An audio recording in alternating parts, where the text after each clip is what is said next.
Good evening, ladies and gentlemen. You're watching NDTV. The stage is all set for the results of Haryana and J&K elections. Just a few more hours to go, and in the course of the next 30 minutes, Ankit and I will get you a wrap of all that the campaigns were about. And if it was an outreach to 36 biradaris in Haryana, Ankit, you would agree because you've been traveling in that state for such a long time. He's also been doing some fantastic stories.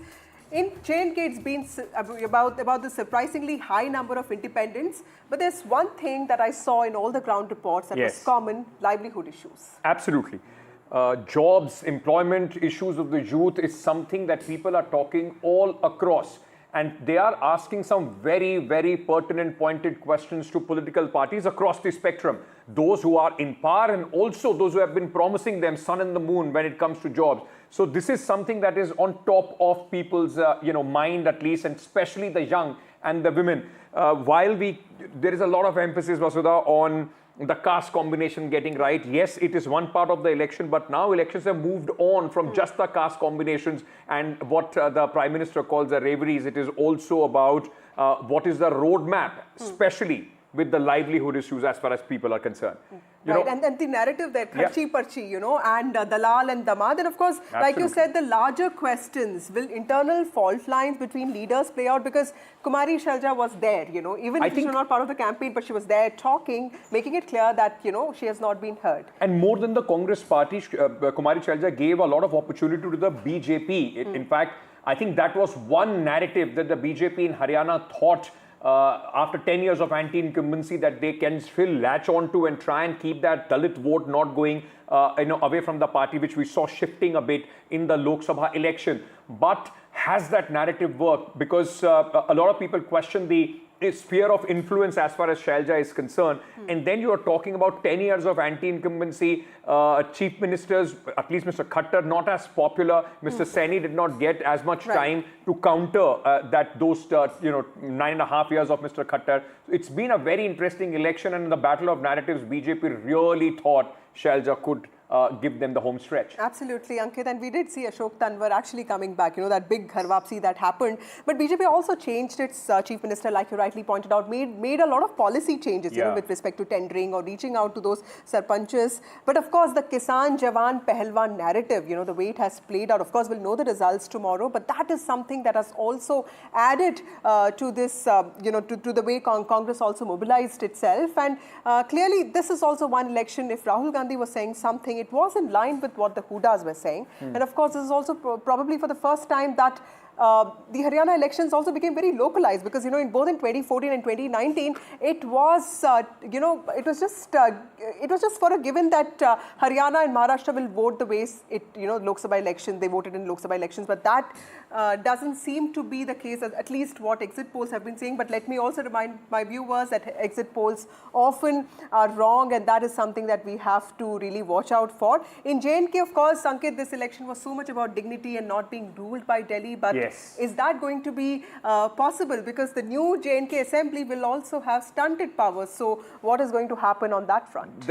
And also with J&K, I mean, most people don't understand how complex the Jammu and Kashmir election is. It's as if two different states are voting for the same assembly. If you are a party based out of Kashmir, and we have seen that time and again, just take for example, the PDP and the Bharatiya Janata Party. If you stand for one thing in Kashmir, it works absolutely against you in the Jammu region, while the BJP stands for a few things in Jammu region that do not work in Kashmir. So it's very difficult for one party to try and have that kind of presence. I think this election would be very, very interesting to see who becomes the single largest party in Jammu and Kashmir, whether BJP is able to completely sweep, because the number of seats have gone up from 38 to 43 in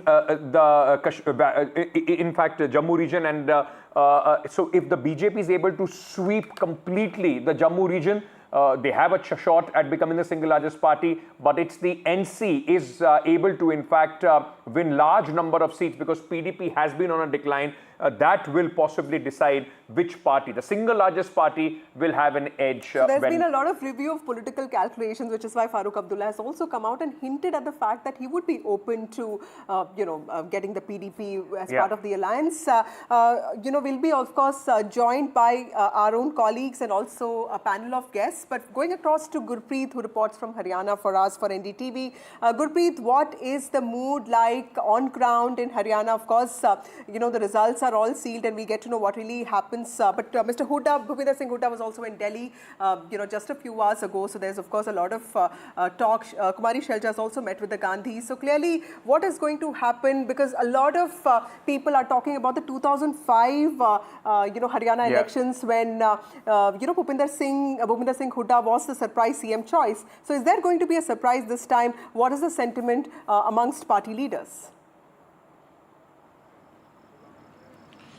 Well, after exit poll, we have seen the trend was showing Congress is going to get par in the state of Haryana. We have seen the Congress is all busy to just discuss each and every aspect with the party high command. As you have already mentioned, Kumari Shelja, she has already met Gandhis, and the same thing we have seen from Bhupinder Singh Hooda, the former Chief Minister of Haryana. He was also meeting that party top leaders so that they will be able to chalk out the strategy and they will be able to put all the MLAs who are going to win election, they should be on the united front. We have seen in the last leg of the election, we have seen Kumari Shelja and Bhupinder Singh Hooda, they had been seen on the same page just to give a very strong message among the masses of Haryana that all is well within the Congress. But now we have seen a race for the CM candidate and race for who will be the Chief Minister for Haryana. That has already been begun in Congress. But at the same time, if we can talk about the BJP, we have seen yesterday the Chief Minister of Haryana, Naib Singh Saini, he held a press conference where he claimed that they are going to come with a thumping majority in the third time in the state and they are going to form the government third time in the state of Haryana. But he has also indicated now the Congress is going to blame EVM. That has already left a lot of suspense for the Congress as well as the people of Haryana. And we have seen today the BJP president, he has also claimed that they are going to win this election. But if we can talk about the BJP side, it was already made clear before the election by the Home Minister that Naib Singh Saini will be the Chief Minister. So here what we can understand, the Congress is trying to pacify all the top leaders so that there should not be infighting over the name of Chief Minister, and Bhupinder Singh Hooda has already started lobbying for becoming the Chief Minister from the Congress party. I think, so Gurpreet, this lobbying started much ahead before the elections were even announced. So right now, for the Congress party, at least the hopefuls would be thinking that, what surprise card can they bring in. But so the one thing is very, very clear in this Haryana election, even if the Congress party, if the numbers hold true of the exit polls, if it wins the election, it is not going to be unbridled power even if Mr. Hooda becomes the Chief Minister. There are going to be the Deputy Chief Minister that a lot of people are talking about, and that's where the Congress will have to, in fact, balance the equations in Haryana.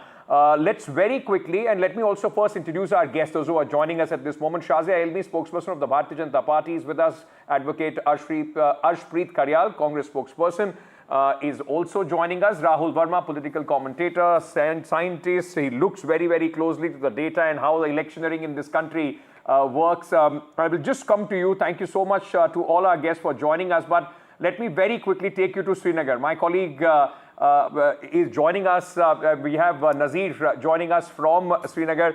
Nazir, it's at this moment everybody, whether it's the BJP and especially the BJP and NC, have kept their fingers crossed after the exit polls. Which party becomes the single largest party is going to be the big question. And may I also ask you, is BJP starting with a tally of +5 even before the counting begins? That's exactly what opposition is saying, that Lieutenant Governor will be appointing BJP people as nominated members and they will side with the BJP when it comes to voting rights.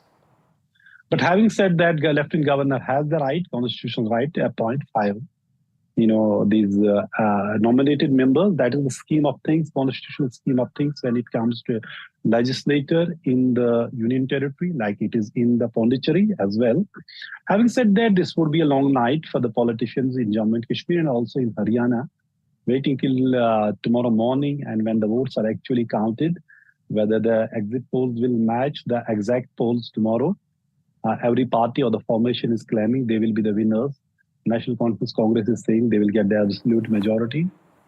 And then the BJP is saying they will be the single largest party.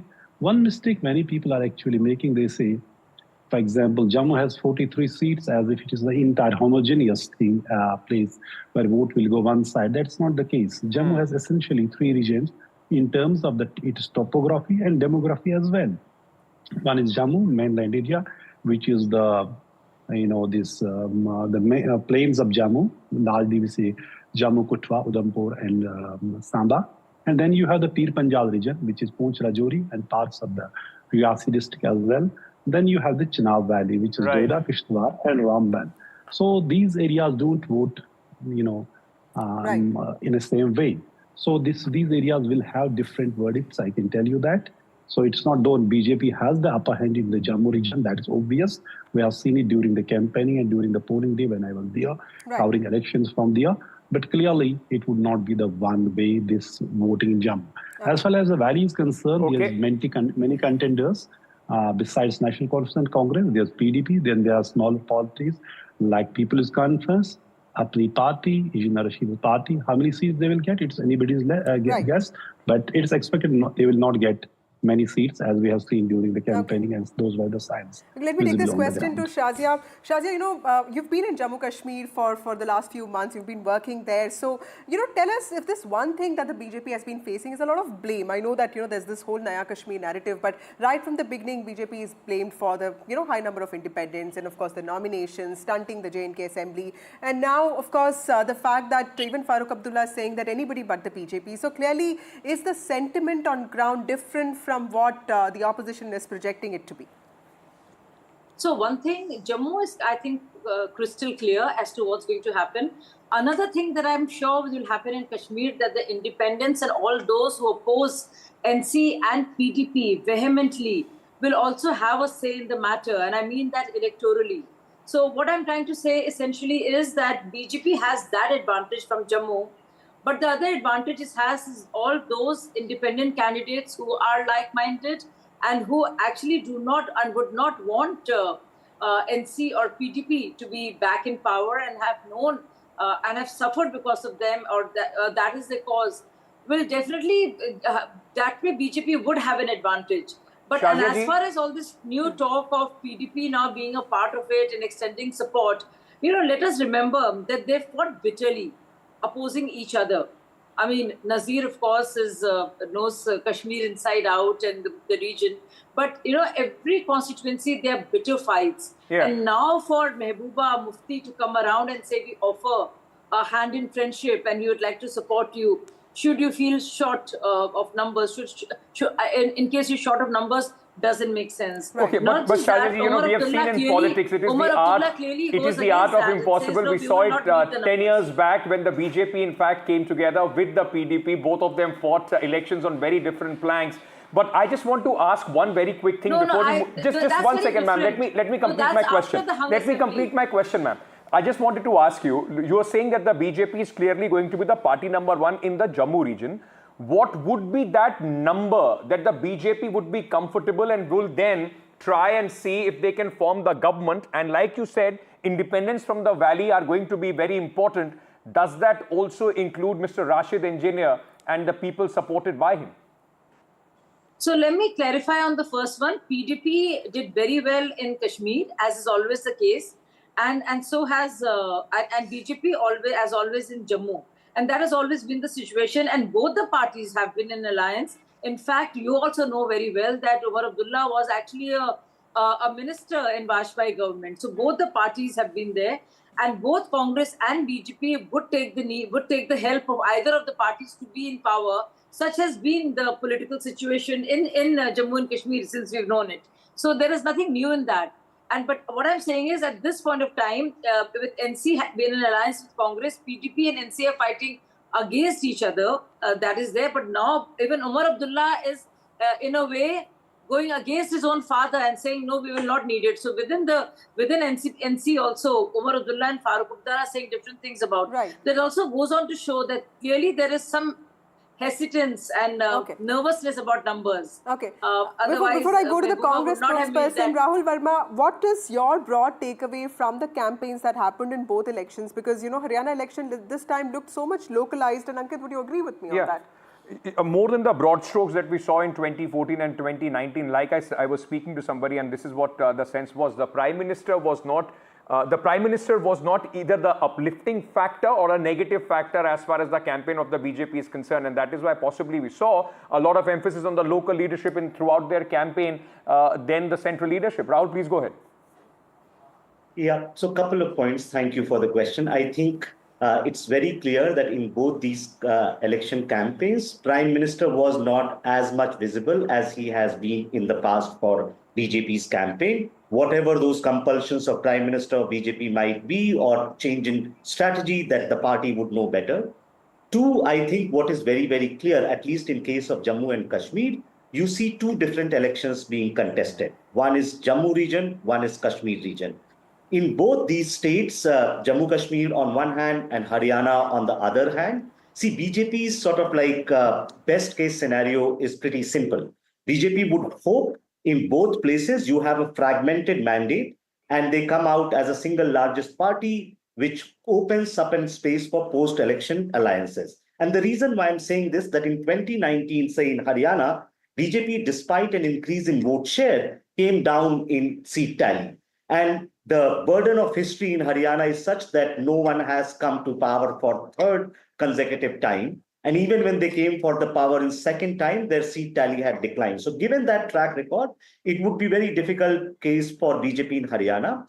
In Jammu and Kashmir, the math is clear, very simple, which is that unless BJP reaches very close to 35 odd seats in Jammu, I don't think they will be in a position to cobble an alliance. If BJP is below 35 seats in Jammu, that means that NC and Congress coalition has done relatively better than expected in Jammu region. If they are doing better in Jammu region, they are much more likely to do well in Kashmir. Right. And so given that arithmetic, I think unless BJP's tally is around 34, 35, even post-election coalition would become difficult for them. Okay. Ashpreet, knowing that the Congress actually did well even in Lok Sabha elections of 2024 in Haryana, this was one state where you could have experimented instead of just fielding the same faces. And, your Rahul Gandhi has been talking so much about caste census, fielding a Dalit face. I mean, we understand that Uday Bhan comes from that community, but would this,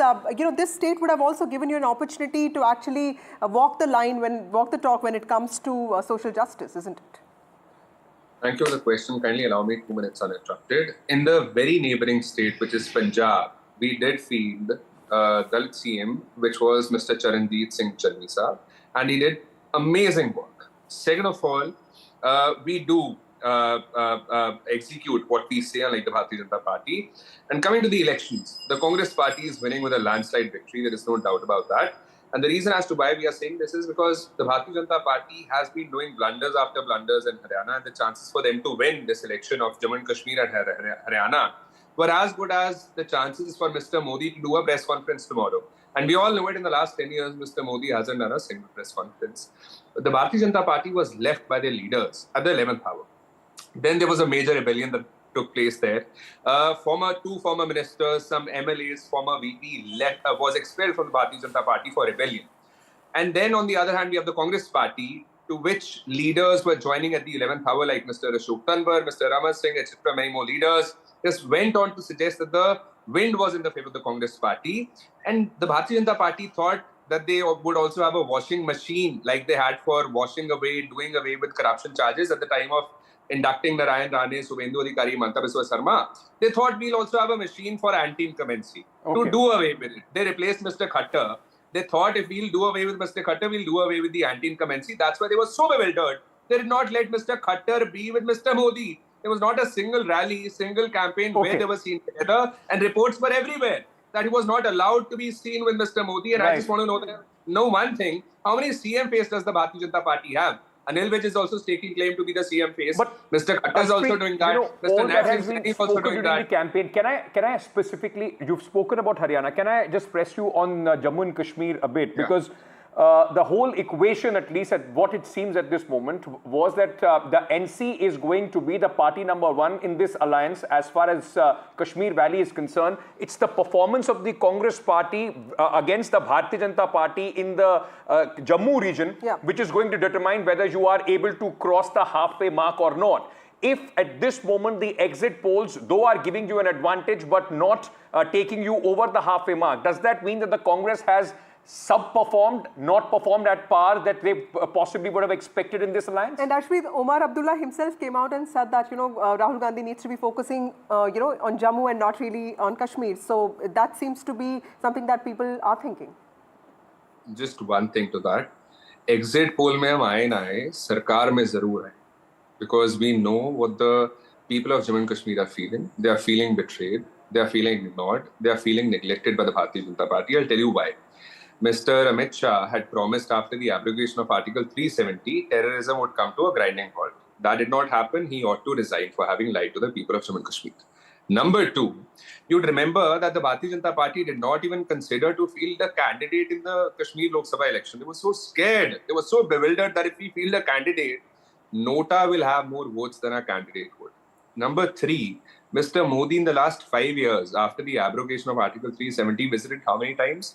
1 or 2 times max, because he knew that the situation was very volatile. You're not answering the question. I can turn this argument around as well. And I can say that the Congress party needs the NC to even contest in Kashmir Valley. If the Congress was so confident, you could have also pitted candidates across the Kashmir Valley. Well, answering your question first, you said that the first question wasn't answered. I answered that. You talked of the exit polls and I told you that exit poll mein hum aaye na aaye, sarkar mein zarur aa jayenge. And this confidence is because I've been there in Jammu and Kashmir. I was there as the media in charge back in the day for it. Number two, as far as your second question goes, I want to tell you one thing. That the Congress party is the choice of the people in Jammu and Kashmir because they know it, that we will not abandon them like the Bharatiya Janata Party has. They know it for a fact that the Congress party does what it says. Unlike the Bharatiya Janata Party, they fielded a candidate known by the name of Tariq Ahmed Mir. One last point. One last point. Very quickly. I have to go to Shazi also. Shazia, tell us about this. 44% of candidates are independents or those from smaller parties. Tariq Ahmed Mir was fielded by the Bharatiya Janata Party in 2014. I just want to know it from the Bharatiya Janata Party. Tariq Ahmed Mir was arrested by the NIA for procuring weapons for Hizbul Mujahideen commander Naveed Babu. Talib Hussain Shah was an office bearer of Bharatiya Janata Party. How open is the BJP to taking support from independents? What does Congress party stand on NC's manifesto, where it clearly states that they want 370 to be restored, that they want not just trade, but they also want regular dialogue with Pakistan. And also, what is the stand of Rahul Gandhi on the issue of 370, and which would mean, of course, removal of new reservation for refugees, how open is the BJP to taking because support there has been from complete independents? silence on that issue. Yes. So, Engineer before Rashid. you ask me all these issues and details, these are very big issues, and this is part of NC manifesto. Okay. So, throughout the election, there has not been a single whimper on any of these. Okay, Shazin, then can we rule out any support of Engineer Rashid to the BJP if there is a need?